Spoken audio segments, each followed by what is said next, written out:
Good evening, Granola Park. I'm Jess. And I'm Sam. And you're listening to Granola Park Radio with Jess and Sam, where we talk all about everything that's interesting in and interesting to our little community of Granola Park. We've been off the air for a few months while I ran from the law. And while I spent time in Granola Park jail cell rotting away inside. Are we going to talk about it? Nope! What are we going to talk about? Listeners, we have a real treat for you today. Head of Theoretical Vacations at the Large Holiday Collider, it's Dr. Jean Fabula. Thank you for having me. The large what now? The Large Holiday Collider, or LHC, is on the forefront of the calendar sciences. We take common, stable holidays like Christmas or New Year's and smash them into each other at high speeds, resulting in the creation of new exotic holidays. New holidays? Wait. Are you why the holiday calendar is getting weird lately? Calendar science has never been moving more quickly, but I'd hardly say... No, hold on. Thanksgiving is basically gone. It was the only thing protecting Halloween from Christmas. The creation of the Christmas-Hanukkah megamolecule has had some unfortunate side effects. Your scientists were so preoccupied with whether or not they could. They didn't stop to think if they should. I'm sure Dr. Fabula only uses their powers for good, not evil. It's pure research. There is no good calendar science or bad calendar science. What about mad calendar science? Sam, I'm surprised at you. I haven't seen behavior like this since the Granola Park Jail's Taco Tuesday riot. What? Please, Dr. Fabula, continue. Well, as you know, Valentine's Day was just a few days ago. Why couldn't you destroy that one? We did. We put Valentine's Day into a 505 horsepower Class 8 Terra Pro Mack truck and sent it careening into an empty candy factory, running it at max speed down an abandoned mountain highway. That's the Large Holiday Collider? Sam, behave. No, I'm on board. That's not mad science, that's rad science. This led to the discovery of a spectrum of unstable love-adjacent celebrations, or as we call them, Valentimes. February 13th, of course. Oh, Galentine's Day! Sam and I have a standing reservation at Margaret's Mega Margaritas and Massage. Galentine's was only the beginning. As we dug through the heart-shaped rubble, there was more holidays, each more twisted than the last. Yesterday, February 15th, Caloritine's Day, where the lonely and despairing descend like starved wolves upon discount candy bins and stock up for a loveless spring. I do like a good deal. Tonight, February 16th, Palentine's. Best friends dine together, constantly mistaken for a couple on a belated Valentine's date, with it getting more and more awkward as one of them is clearly into it and the other is not. Sam, aren't you having dinner with Rowan the intern tonight? My God. And finally, deep amongst the shredded metal of the Mack truck in a pool of burning chocolate, I discovered, glowing with a red so deep it was almost black, the most unstable holiday of them all. Valentine's antimatter, a nega-holiday, if you will, my greatest creation. Tomorrow, February 17th, Malentine's Day. Gosh. Valentine's Day? What is it? Where Valentine's is the insipid flash of love's fire, Malentine's is the ember that burns darker but longer underneath, the thing that propels us all when love is gone. Hate. A Valentine's card says, I love you. But a Malentine's card says, you are all that vexes me, all that stands in opposition to my rise. You are my absolute nemesis, and I don't like you. I don't like you very much at all. And for those of our listeners who want to celebrate but don't know where to start, what is an appropriate Valentine's Day gift? Flowers and dark chocolate are traditional. Very dark. Well, that's just about all we have time for. Did I mention the flowers are dead? Sam, can I say, it's good to be back. You know what, Jess, it really is.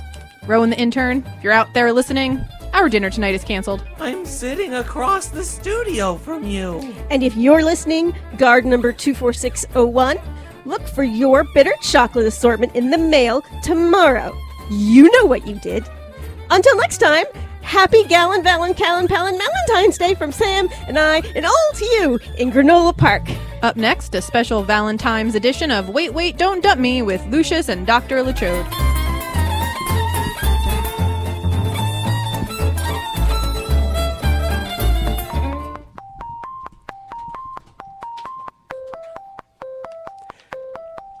And a happy post-Valentine's Day weekend, listeners. Welcome to Wait, Don't Dump Me, an overly public forum on loving and losing in the modern world. I'm Lucious Seagal. And I'm overqualified divorcee Dr. LeShoad. Now, Doctor, this is a weekend to celebrate love. I can spot lupus at 30 meters away, but I cannot see the value in this holiday. For the record, Dr. LeShoad has got some very snarky finger quote action going on here. Do you know the origin of Valentine's Day, Lucius? I believe it was a saint who secretly married lovers in order to spare the husbands from having to go off to war. Respectable, but ultimately incorrect attempt, old friend.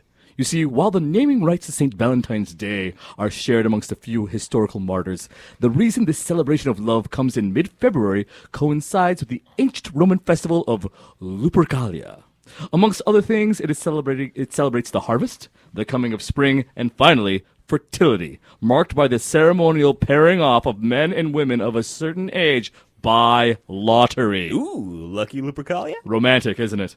Stuff that in your alto saxophone to make some music with it. There was no need to go there. Did someone make reference to that most seductive of the brass instruments? And welcome to the studio, special guest Reginald Kingsport, host of Granola Park Radio's own Instrumentals. Reginald, how are you? All is right in the world, Doctor. The crispness in the air, the subtle change in the leaves, putting on my favorite sweater and reading the new memoirs of Olympian swimmer Brian Frochty. I think, therefore I dive. Truly a lovely autumnal weekend. It's February, Reginald. There you what? We're doing our Valentine's Day show? What? How long was I in celebrity rehab? And why is it still so warm? I blame lobbyists for big oil and gas, but if we really want to get technical... We don't. I take it you didn't have any big Valentine's Day plans then, did you, Reginald? Lucious. The romantic in me says that every day should be Valentine's Day. Which we have now learned apparently means every day should be a day where young women are paired off with random suitors by lottery. That's not as nice of a thought now, is it? Doctor? But now, especially after rehab, I've been spending more time on the art of loving myself. Well, that sounds interesting. Every day, I come in here and I try to tell you about how I'm developing a revolutionary surgical procedure that will allow doctors to remove your excess belly fat with only with toothpicks, a hand vacuum, and a good deal of gumption. And you can't be bothered. And this you find interesting. Let the man talk, LeShoad. Why, even today, on this day, 2 days after Valentine's Day, whilst I actually mistaken thought I was in late October, I did my daily affirmations. First thing in the morning, I roused myself from my standard 12 to 14 hours of nightly slumber, removed my houndstooth sleeping garments, and threw them in the fireplace in the master bedroom. Can't sleep in the same clothes more than once for hygiene purposes, right, Doctor? I changed my underwear a total of 5 times over the course of medical school, but sure, whatever you say. Well, yes. After disposing of my sleepwear, I climbed to the roof of Chateau Kingsport and stared directly into the rising sun for a whole minute without blinking in order to reset my relationship with the rest of the cosmos. As a medical professional, I have a duty to tell our listeners not to do that. After which I stood, arms raised in the air, feet shoulder-width apart, saying to myself, I am Reginald Kingsport. I am the host of a moderately successful regional radio show, Instrumentals. I have at least 24 dedicated listeners. And this year, I will get to the gym a little more and attempt open mic stand-up comedy.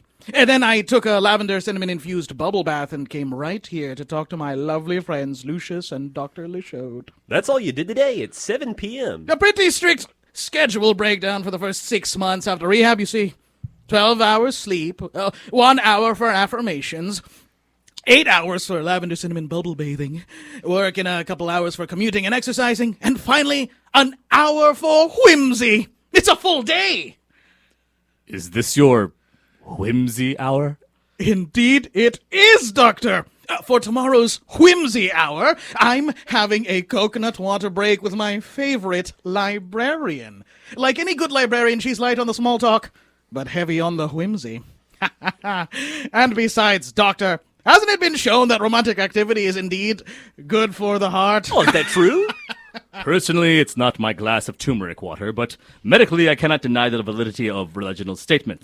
Take your Valentine's Day staples, for example, red wine and chocolate. Ooh. In moderation, they can indeed be good for your heart health. On top of that, the very act of connecting with someone emotionally or even physically calms the nervous system, reduces the typical stress chemicals in the body, and has been shown to increase the chance of living a longer life. Well, that's nice to hear. Or you can do it my way.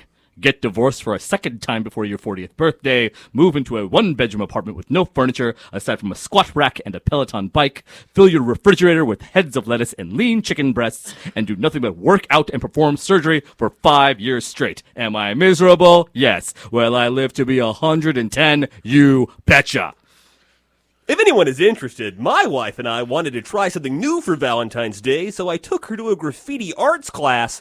I even got to pick my own graffiti name. I wanted to go with Lucious Maximus, but the teacher said if I went with a name that long, the popo would probably roll up before I was done tagging the piece. So instead, I just went with Lush. I can't believe you're still trying to make Lush a thing. It is a thing! Anyways, it was a big hit. We tried something new, ate sushi, and watched the Granola Park Film Festival award winner, Leech. Oh, I've heard excellent things about Leech. I heard that film really bled every scene dry. Oh, come on.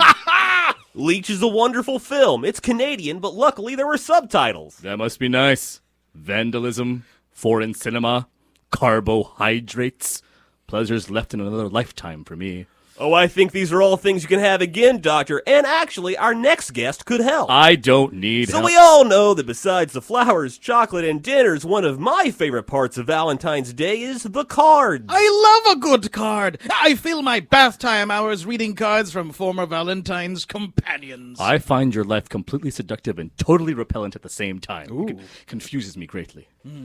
Anyways, we brought in the head card writer for a local greeting card company, Dear John. Oh, no. Which is now on the verge of launching their very own TV network. No, this cannot be happening. Please welcome to the studio, head of card and content development for Dear John Greetings, Wishes, and Scripted Television, Alexa Davis. Lucious, you and I really need to start having conversations about who we bring on this show. Artie? Hi! Lexi! How are ya? How you doing? There, you look great. That's how you look. Hi. Hello. Hi, Artie. You two know each other? Artie and I were married? Well, that is one lavender cinnamon sponge cake topped with raspberry glaze, if I do say so myself. Hold on. Married? Yes. Before I got divorced from my second wife due to my unshakable passion for practicing medicine, I was a young artist, an actor, starring in a number of Canadian straight-to-DVD adaptations of Hardy Boys mysteries while paying my way through medical school, as we are all well aware of here in Granola Park. And during that time, I was married to her. Oh.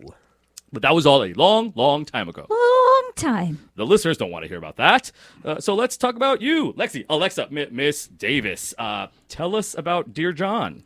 What would you like to know? Well, it seems that you've had quite a bit of success in your greetings cards business. I read that you first started by seizing on the fact that it used to be very difficult to find cards that assisted people with tactfully ending relationships. How did that idea come to you? We don't need to go into that. I think our listeners would really enjoy some context. True, but It's all right, Miss Davis. We'd love to know. Okay. Well, you see, there was a time in my life where I needed to end a relationship with an overworked actor who was trying to get through the entire Hardy Boys canon in order to pay his way through medical school. You know what? I think I'm good. Artie. Stop calling me Artie. Artie is dead. You killed him when you broke his heart, and now only Dr. LeShoad remains. Can you imagine being on set all day long, then coming home to find all of your spouse's things just gone? And then that letter nestled between my copies of Hardy Boys number 3. Ooh, the secret of the old mill. And Ins and Outs, the art of gastroenterology. You ended your marriage by letter? There wasn't an appropriate card available. Birthdays, there's a card. Holidays, there's a card. Receiving a settlement for mesothelioma, there's a card. Ending a marriage with someone you care about because you realize you need to go on a solo journey to find the thing that you care about the way he cares about medicine? No card, no help, no guidance. Artie, I had to write it down, or else I would never have gotten it out. And yes, that was the first relationship termination card of thousands that I've written.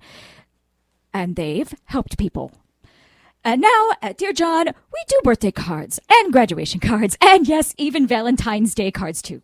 And next week, we will launch our network with the made-for-TV movie, A Boyfriend for President's Day.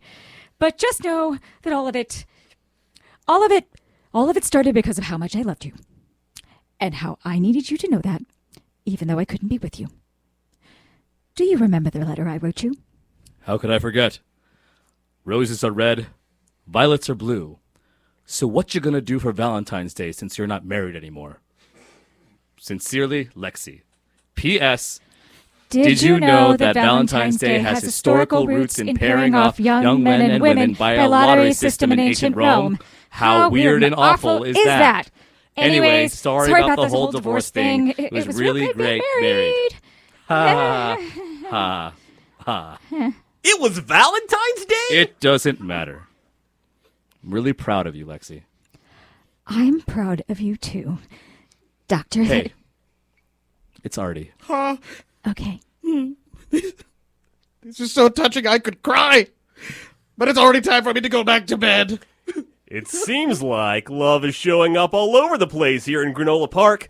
Whether it's self-affirmation, sanctioned vandalism, or the healing of old wounds, I think that as long as you've got someone to truly love at some point in your life, you can say that you, like the ancient Romans, have won the lottery. You really don't know a lot about ancient Rome, do you? For everyone here at Wait, Don't Dump Me, enjoy the rest of your Valentine's weekend. See you next time!